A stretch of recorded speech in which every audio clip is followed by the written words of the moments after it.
They didn't just close a store. They erased the only pharmacy for 50 miles. In towns across Pennsylvania, Ohio, and upstate New York, Rite Aid's blue signs have quietly vanished, leaving elderly patients without heart medication, single moms without antibiotics, and entire communities with no one left to ask. Over 700 Rite Aid locations shut down in less than 2 months as part of a desperate restructuring plan following its second bankruptcy filing in less than 2 years. But this wasn't just corporate failure. It was a signal that something far deeper in America's economic engine has broken. The headline said it was about debt, but that's only the surface. Rite Aid filed for Chapter 11 bankruptcy in May of 2025, the second time in less than 2 years. The company faced billions in legal liabilities tied to opioid lawsuits. But the real blow came from somewhere else. Starting in 2018, the Trump administration imposed sweeping tariffs on Chinese medical goods, including active pharmaceutical ingredients used in everyday prescriptions. That meant higher costs for generics, packaging, logistics. For Rite Aid, already operating on thin margins, it was a death sentence. Then came inflation, rising wages, skyrocketing interest rates. Each policy added another stone to the drowning company's pockets. By the time bankruptcy hit, Rite Aid was over $2 billion in debt, with more than 700 stores marked for closure and millions of customer files sold to competitors like CVS and Walgreens. This wasn't just the fall of a pharmacy. It was a warning.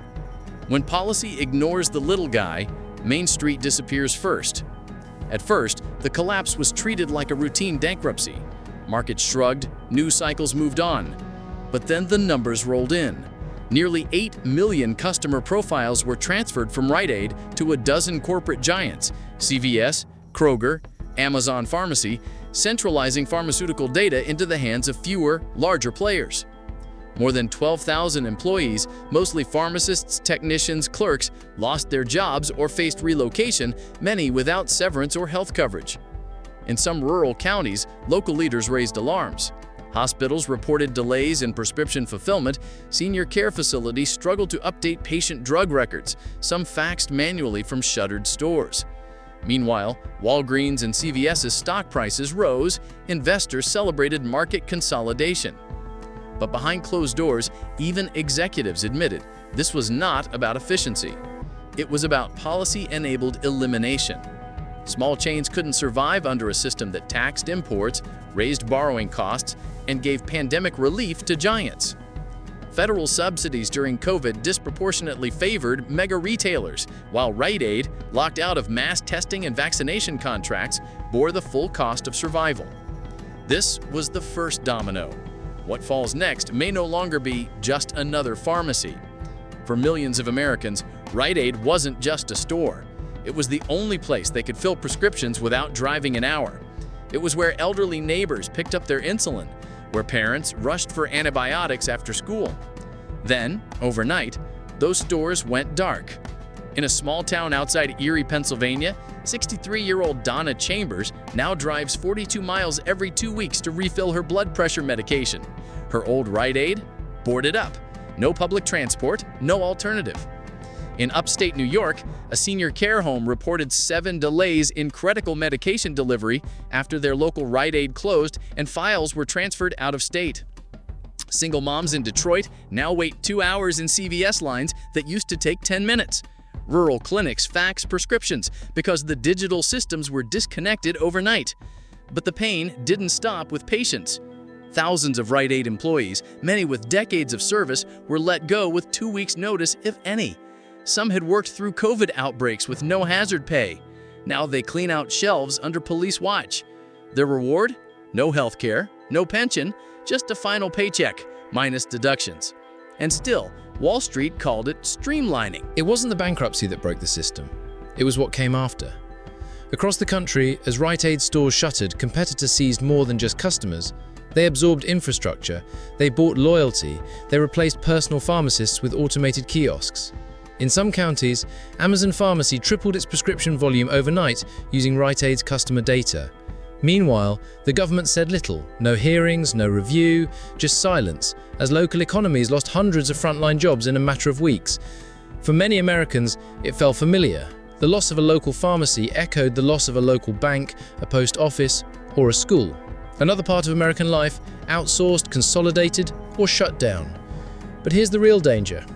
When corporate failure meets political indifference, collapse isn't just financial, it's personal.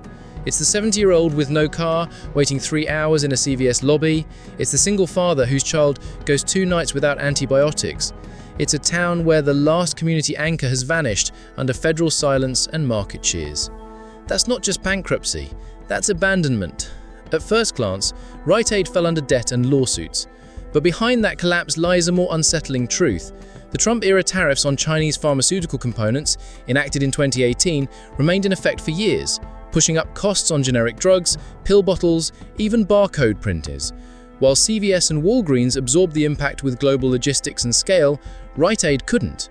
Their margin shrank, their debt piled up, and when COVID hit, the government's rescue packages bypassed small to mid-scale pharmacies.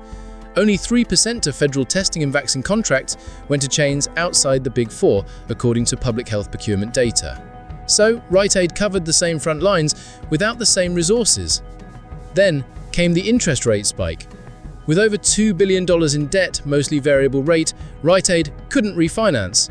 Its bonds collapsed, lenders demanded exits. By 2025, it was no longer if Rite Aid would fall, but when. And here's the twist. The same economic policies that claimed to protect American industry ended up killing its smaller champions. Tariffs raised costs. Credit tightening made recovery impossible. Big players got bigger.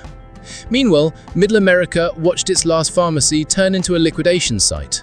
That's not a free market, that's a rigged one.